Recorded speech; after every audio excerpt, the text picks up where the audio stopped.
تو انہوں نے یہ بات نہیں مانی حضرت ابراہیم علیہ السلام کی، اور حضرت ابراہیم علیہ السلام کے یہ دشمن بن گئے، اور حضرت ابراہیم علیہ السلام کی قتل کی سازش انہوں نے بنائی۔ کیا کیا کہ ایک بہت بڑا جو انتظام کیا آگ کا، بہت ہی لکڑیاں اکٹھی کی اور ان کو آگ لگائی، اور حضرت ابراہیم علیہ السلام کو اس آگ کے اندر پھینکا۔ تو خدا تعالیٰ نے آگ کو حکم دیا کہ ابراہیم کو نہیں جلانا، اور حضرت ابراہیم کے اوپر ٹھنڈی ہو جانا، اور حضرت ابراہیم کو اس آگ کے اندر سکون ہے۔ اللہ تعالیٰ کا حکم جب آگ کے اوپر آ گیا اور آگ ٹھنڈی ہو گئی حضرت ابراہیم علیہ السلام کے اوپر، اور 2 سے 3 دن جب آگ کے اندر رہے حضرت ابراہیم علیہ السلام، اور آگ نے کچھ بھی نہیں کیا۔ جب حضرت ابراہیم علیہ السلام آگ سے باہر آئے اور لوگوں نے دیکھا کہ حضرت ابراہیم علیہ السلام کو کچھ بھی نہیں ہوا اور وہ سلامت باہر آ گئے ہیں،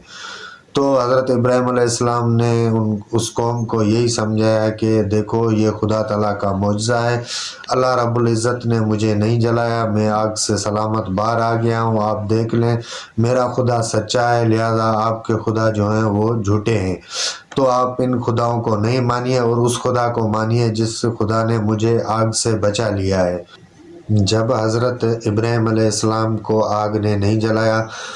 اور نمرود کو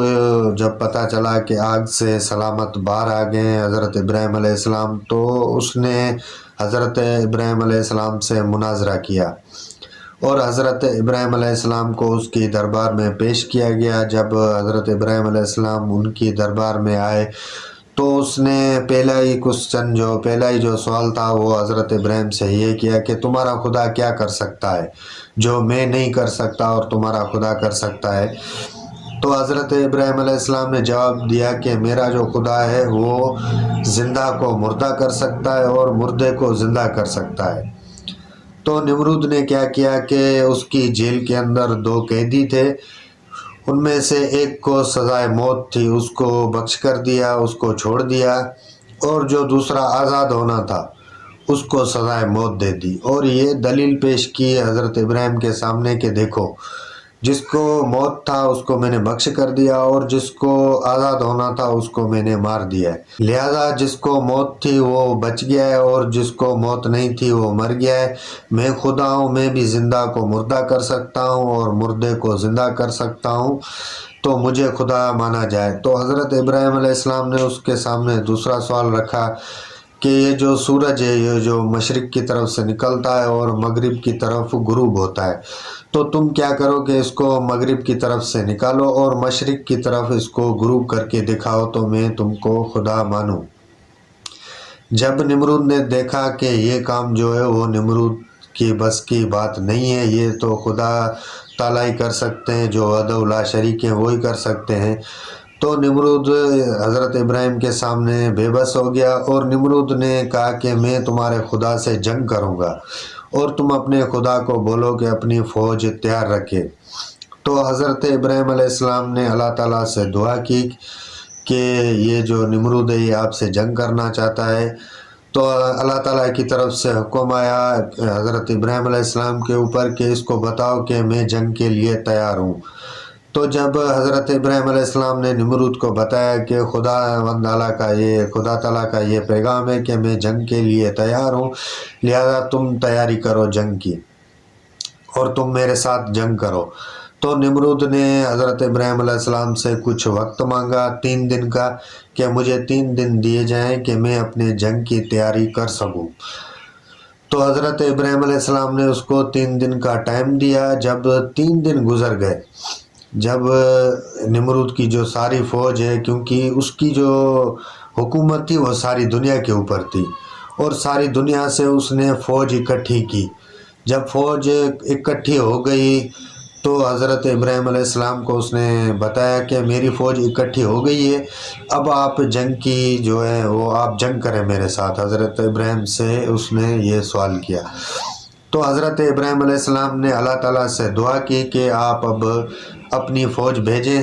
جب اللہ تعالیٰ کی فوج اس دھرتی کے اوپر آئی تو دوستو آپ کو پتہ ہے وہ کیا چیز تھی، وہ کون سی فوج تھی جو اس دھرتی پہ آئی تھی نمرود کا مقابلہ کرنے کے لیے خدا کی طرف سے؟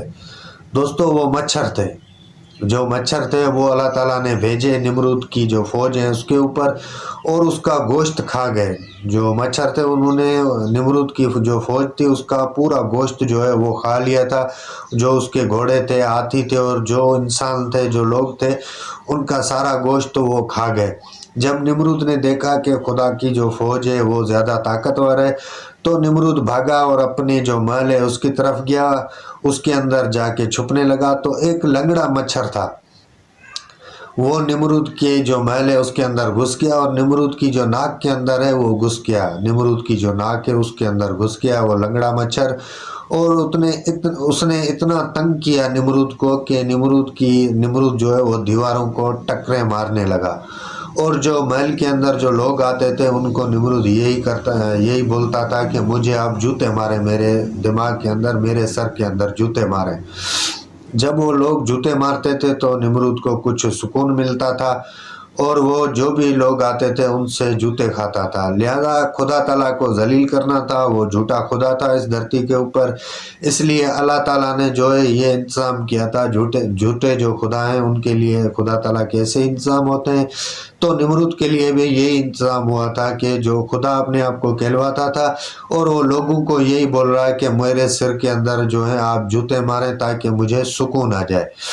اور لوگ جوتے مارتے تھے نمرود کو سر کے اندر، اور نمرود کو جو ہے وہ بہت ہی سکون ملتا تھا جوتے کھانے سے۔ دوستو، مچھر نے نمرود کی ایسی حالت کر دی کہ جو پوری زمین کے اوپر بادشاہ تھا اس کو ایک مچھر نے تنگ کر دیا۔ دوستو، اس کو بہت ہی تکبر تھا اپنے آپ کے اوپر، اپنے آپ کو خدا مانتا تھا اور تکبر کرتا تھا۔ تو تکبر والوں کے ساتھ خدا یہی انجام کرتا ہے۔ خدا تعالیٰ نے اپنی چھوٹی سی مخلوق مچھر کے ذریعے نمرود کو تباہ و برباد کر دیا، اور نمرود کے سر کے اندر جو مچھر تھا وہ اس کو چاٹنے لگا، اور وہ دیواروں کو ٹکرے مارنے لگا۔ دیواروں کو ٹکرے مارتے مارتے وہ خود جو ہے وہ مر گیا اور اس دھرتی سے چلا گیا، اور جو ہے حضرت ابراہیم علیہ السلام کی جو ہے وہ فتح ہو گئی اور نمرود برباد ہو گیا۔ تو دوستو، اپنے آپ کو خدا سمجھنے والے جو کافر بادشاہ تھے ان میں سے ایک جو نمرود تھا اس کا یہ حشر ہوا تھا۔ دوستو، اگر ویڈیو اچھی لگی ہے تو سبسکرائب ضرور کر دیں۔